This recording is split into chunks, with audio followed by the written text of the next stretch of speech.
கருணாநிதி நூற்றாண்டு நினைவு நாணய வெளியீட்டு விழாவை மையப்படுத்தி அதிமுக, திமுக, பாஜக இடையே முற்றும் வார்த்தை போர். பாஜக, திமுக இடையே ரகசிய உறவு என்ற இபிஎஸ் விமர்சனத்திற்கு முதலமைச்சர் ஸ்டாலின் மறுப்பு. நாங்கெல்லாம் ரகசிய உறவுலாம் வச்சுக்க வேண்டிய அவசியமே இல்லை. அம்மையார் இந்திரா காந்தி அவர்களை சொன்னாங்க, கலைஞரை பொறுத்த வரைக்கும், திமுக பொறுத்த வரைக்கும் எதிர்த்தாலும் கொள்கையோடு எதிர்ப்பார்.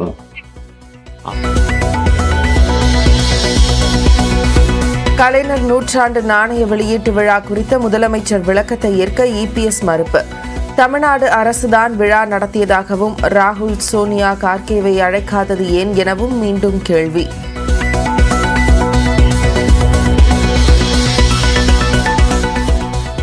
அரசு விழாவில் மத்திய அமைச்சர் ராஜ்நாத் பங்கேற்றதில் எந்த அரசியலும் இல்லை என எல். முருகன் விளக்கம். பாஜகவை விமர்சித்து பேசிய எடப்பாடி பழனிசாமிக்கு அண்ணாமலை கடும் கண்டனம். ஒரு அன்டச்சபிள் அப்படிங்கிற மாதிரி ஒரு எதிர்க்கட்சி தலைவர் பேசுறாங்கன்னா அவருக்குள்ள எவ்வளவு ஜாதி ஆதிக்க வெறி இருக்கும். இவங்கெல்லாம் எதிர்க்கட்சி தலைவரா இருக்கிறதுக்கு ஃபிட்டா? இவங்கெல்லாம் முன்னாள் முதலமைச்சர் என்கின்ற பொறுப்புக்கு இவர்களுக்கு அழகா? உதகையில் ரயில்வே சுரங்க பாலத்தை சூழ்ந்த மழை நீரில் சிக்கிய கனரக வாகனங்கள். திருப்பூர் நகர் பகுதியில் பெய்த கனமழையால் பெருமாநல்லூர் சாலையில் கரை புரண்ட வெள்ளம்.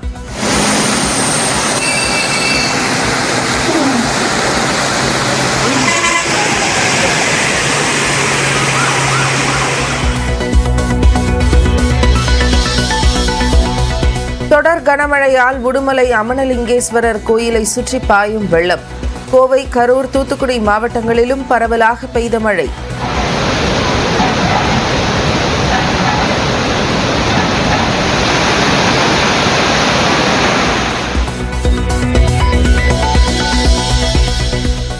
ஆவணி மாத பௌர்ணமியை ஒட்டி திருவண்ணாமலையில் குவிந்த பக்தர்கள் கொட்டும் மழையை பொருட்படுத்தாமல் கிரிவலம் சென்று அண்ணாமலையாரை தரிசித்தனர்.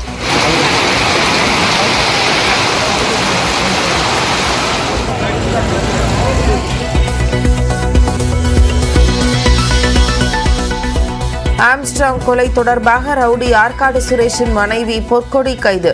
கணவர் கொலைக்கு பழிக்கு பழி வாங்க மைத்துனர் பொன்னை பாலுவுடன் சேர்ந்து திட்டம் தீட்டியதால் நடவடிக்கை.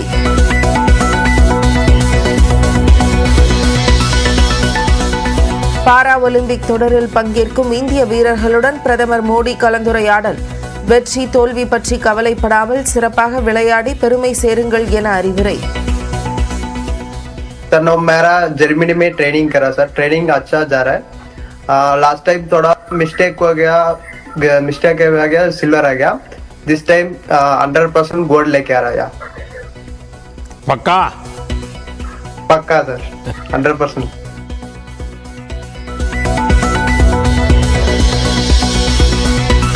கொல்கத்தா பெண் மருத்துவர் பாலியல் வன்கொடுமை செய்யப்பட்ட விவகாரம் தாமாக முன்வந்து எடுத்து வழக்கை இன்று விசாரிக்கிறது உச்சநீதிமன்றம்.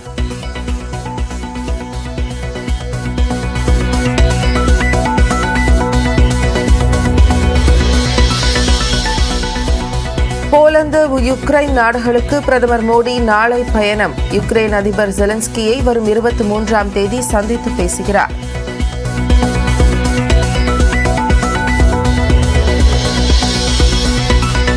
தமிழக ரயில்வே திட்டங்களுக்கு போதிய நிதி ஒதுக்க கோரி மத்திய அமைச்சருக்கு ஸ்டாலின் கடிதம். காங்கிரஸ் ஆட்சியில் ஒதுக்கியதை விட 7 மடங்கும் அதிகளவு நிதி ஒதுக்கியிருப்பதாக அஸ்வினி வைஷ்ணவ் விளக்கம்.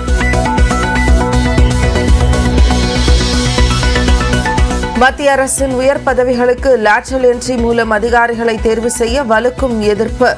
இடஒதுக்கீடு, சமூக நீதியை புறக்கணிக்கும் மத்திய அரசை கண்டித்து 24ஆம் தேதி திராவிடர் கழகம் சார்பில் தமிழ்நாட்டில் ஆர்ப்பாட்டம்.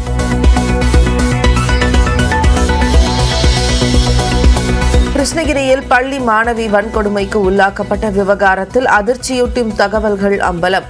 போலி என்சிசி முகாம் நடத்திய பள்ளி மீதும் மாவட்ட ஆட்சியர் நடவடிக்கை.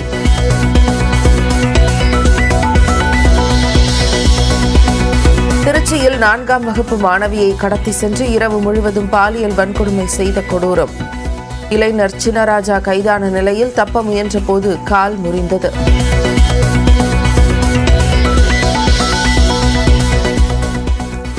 தமிழகம் முழுவதும் வாக்காளர் பட்டியல் சரிபார்க்கும் பணி இன்று தொடக்கம். வீடு வீடாக சென்று பெயர், முகவரி விவரங்களை சரிபார்க்கும் பணியாளர்கள்.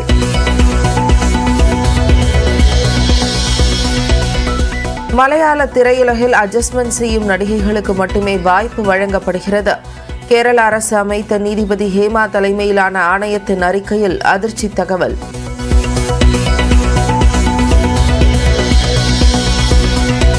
மாரி செல்வராஜ் இயக்கத்தில் வெளியாகும் வாழை படத்தின் முன் வெளியீட்டு விழா. சிறுவயது அனுபவங்களை மிக சிறப்பாக காட்சிப்படுத்தியுள்ளதாக முன்னணி இயக்குநர்கள் பாராட்டு.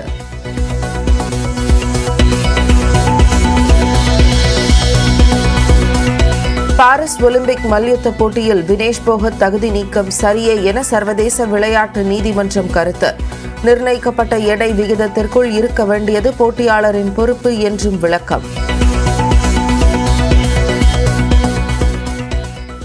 கருணாநிதியின் நூற்றாண்டு நினைவு நாணய வெளியீட்டு விழா தமிழக அரசியல் களத்தின் அனலை அதிகரித்திருக்கிறது. திமுக, பாஜக இடையே ரகசிய உறவு இருப்பதாக இபிஎஸ் விமர்சித்திருந்த நிலையில் முதலமைச்சர் ஸ்டாலின் விளக்கம் அளித்திருந்தார். அதே நேரம் எடப்பாடி பழனிசாமியை பாஜக மாநில தலைவர் அண்ணாமலையும் காட்டமாக விமர்சித்துள்ளார். சென்னை கலைவாணர் அரங்கில் மறைந்த முன்னாள் முதலமைச்சர் கருணாநிதியின் நூற்றாண்டு நினைவு நாணயத்தை பாதுகாப்புத்துறை அமைச்சர் ராஜ்நாத் சிங் வெளியிட்டார். இந்நிகழ்ச்சி மூலம் பாஜக மற்றும் திமுக இடையிலான ரகசிய கூட்டணி வெளிச்சத்திற்கு வந்ததாக எதிர்க்கட்சித் தலைவர் எடப்பாடி பழனிசாமி கூறினார். இந்நிலையில் சென்னையில் திருமண நிகழ்ச்சி ஒன்றில் பேசிய முதலமைச்சர் மு.க.ஸ்டாலின் பாஜகவுடன் ரகசிய கூட்டணி வைக்க வேண்டிய அவசியம் திமுகவிற்கு இல்லை என்றும் ராகுலை ஏன் அழைக்கவில்லை எனவும் விளக்கம் அளித்தார். திரு கருணாநிதி அவர்களுடைய நூற்றாண்டு விழாவை கொண்டாட வேண்டும் என்பது அவருடைய விருப்பம். 100 ரூபாய் நாணயம் வெளியிடுவது அவருடைய விருப்பம். ஆனால் வெளியிடுவது யார் என்றுதான் கேள்வி. ஐயா, திரு ராகுல் காந்தி கூட்டு வந்து இதை வெளியிட்டுக்கலாம்ல. இதிலிருந்து திராவிட முன்னேற்ற கழகம், பாரதிய ஜனதாவும் ரகசிய உறவு இருப்பது வெட்ட வெளிச்சமாகிறது. நாங்கெல்லாம் ரகசிய உறவுலாம் வச்சுக்க வேண்டிய அவசியமே இல்லை. அம்மையார் இந்திரா காந்தி அவர்களை சொன்னாங்க, கலைஞரை பொறுத்த வரைக்கும், திமுக பொறுத்த வரைக்கும் எதிர்த்தாலும் கொள்கையோடு எதிர்ப்பார், ஆதரிச்சாலும் கொள்கையோடு ஆதரிப்பார் என்று சொல்லியிருக்கிறார். அதே போன்னே போதுங்கிறது. ஏன் ராகுல் காந்தி அழைக்கல? ஐயா, எதிர்க்கட்சி தலைவர் அவர்களே, மாண்புமிகு எடப்பாடி பழனிசாமி அவர்களே, இந்த நிகழ்ச்சி திமுக நடத்தல. அந்த நிகழ்ச்சியை நடத்தினது ஒன்றிய அரசு. அது ஒன்றிய அரசினுடைய நிகழ்ச்சி. அதை முதல்ல புரிஞ்சுக்கணும். ஆக அந்த அடிப்படையில் தான் அந்த நிகழ்ச்சி நடந்தது.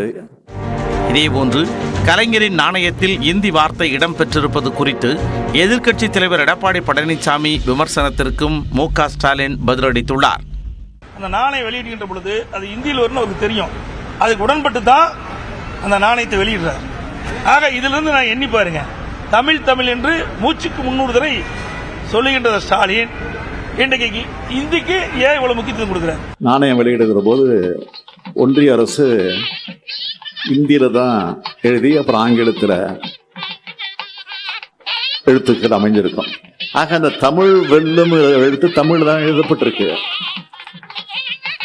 இதை கூட அவர் பார்க்காம, இதை கூட புரிஞ்சிக்காம, தெரிஞ்சிக்காம இப்படி ஒரு எதிர்க்கட்சி தலைவர் நமக்கு வந்து வாச்சிருக்கிறாரு அப்படின்னு தான் நம்ம வருத்தமா இருக்கு. இதனிடையே கருணாநிதி நூற்றாண்டு நினைவு நாணயம் வெளியீட்டு விழாவில் பாதுகாப்புத்துறை அமைச்சர் பங்கேற்றதில் எந்த அரசியலும் இல்லை என மத்திய இணையமைச்சர் எல் முருகன் தெளிவுபடுத்தியுள்ளார். இது ஒரு அரசாங்கத்தினுடைய நிகழ்ச்சியில், தமிழ்நாடு அரசாங்கத்தின் ஏற்பாடு செய்த நிகழ்ச்சியில் எங்களுடைய மத்திய அமைச்சரை வந்து கலந்து கொண்டிருக்கிறார்கள். இது ஒரு அரசாங்கத்தினுடைய நிகழ்ச்சியில் கலந்து கொண்டதில் எந்த அரசியல் இல்லை, எந்தவித அரசியலும் இல்லை. இந்த விவகாரம் தொடர்பாக அறிக்கை வெளியிட்டுள்ள இபிஎஸ், கருணாநிதி நூற்றாண்டு நினைவு நாணய விழா அழைப்பதில் எந்த இடத்திலும் மத்திய அரசின் துறை பெயர் இடம்பெறவில்லை என்றும், தமிழ்நாடு அரசின் இலச்சினை இடம்பெற்றிருந்த நிலையில் தமிழ்நாடு அரசின் தலைமைச் செயலாளர்தான் அழைப்பு விடுத்திருந்தார் எனவும் கூறியுள்ளார். எனவே ராகுல், சோனியா காந்தி அல்லது மல்லிகார்ஜுன கார்கே ஆகியோரை அழைத்திருக்கலாம் என்றும் இபிஎஸ் தெரிவித்துள்ளார். நிதி ஆயோக் கூட்டத்தில் பங்கேற்காத முதலமைச்சர் தந்தையின் நாணய வெளியீட்டு விழாவுக்கு பாஜக தலைவர்களை வருந்தி அழைத்துள்ளதாகவும் இபிஎஸ் விமர்சித்துள்ளார். இதனிடையே திமுக, பாஜக இடையே ரகசிய உறவு என்ற வார்த்தையை இபிஎஸ் பயன்படுத்தியதற்கு பாஜக தலைவர் அண்ணாமலை கண்டனம் தெரிவித்துள்ளார். இன்னைக்கு இவர் இந்த மாதிரி ஒரு வார்த்தையை பயன்படுத்துறாங்கன்னா உள்ளத்துல எவ்வளவு அழுக்கு இருக்கணும். இது போன்ற ஒரு தலைவர் இது போன்ற வார்த்தையை பயன்படுத்துறாங்கன்னா உள்ளத்துல எவ்வளவு அழுக்கு இருக்கணும், எவ்வளவு ஒரு ஜாதி ஆதிக்க வெறி இருக்கணும், எவ்வளவு ஜாதி ஆதிக்க வெறி இருக்கணும். ஒரு அன்டச்சபிள் அப்படிங்கிற மாதிரி ஒரு எதிர்க்கட்சி தலைவர் பேசுறாங்கன்னா அவருக்குள்ள எவ்வளவு ஜாதி ஆதிக்க வெறி இருக்கணும். இவங்கெல்லாம் வந்து எதிர்க்கட்சி தலைவரா இருக்கிறதுக்கு ஃபிட்டா? இவங்கெல்லாம் முன்னாள் முதலமைச்சர் என்கின்ற பொறுப்புக்கு இவர்களுக்கு அழகா? சென்னையில் செய்தியாளர்களிடம் பேசிய அண்ணாமலை எம்ஜிஆருக்காக பெரிய அளவில் நிகழ்ச்சி நடத்தாமல் விட்டது அதிமுக செய்த தவறு என்றார். சித்தாந்த அடிப்படையில் இருவரும் எதிரும் புதிருமாக நேர் துருவத்தில் பயணித்துக் கொண்டிருக்கின்றோம். அதில் எந்த மாற்று கருத்தும் இல்லை.